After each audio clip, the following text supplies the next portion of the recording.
this is one way that I think it's good to practice at home is get one of these heavy balls that's sand in them or whatever, good beach ball, and you can practice, bouncing on it and practice shadow swing. It's a great way of practicing. And so it's winter months, so you have to find ways to practice.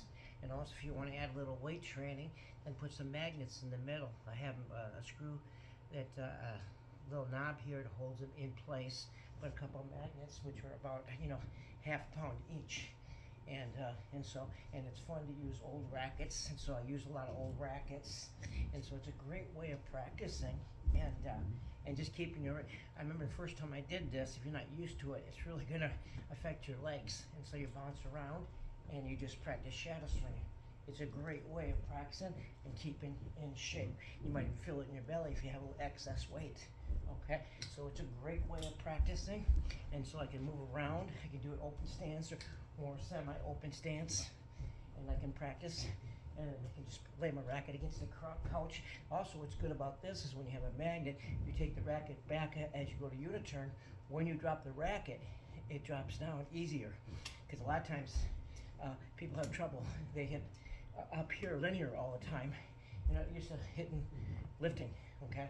And so this helps you drop your racket. And you notice that, Djokovic or Nadal or the top players, how they get that racket below the level of the ball, and then they lift up, okay, on that ball. And this is a great way of practicing.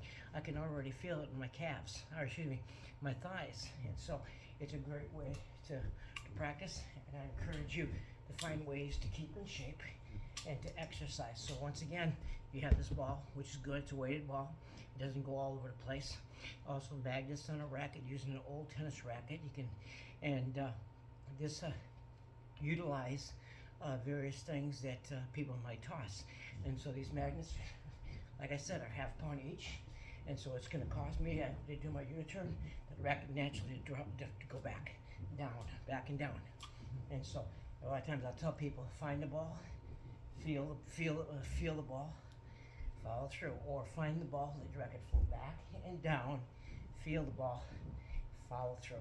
This is a great way of practicing and a great way to teach kids how to help teach their friends how to play tennis. And so this is a great way of exercising, okay? And like I said, I can really feel it in my calves.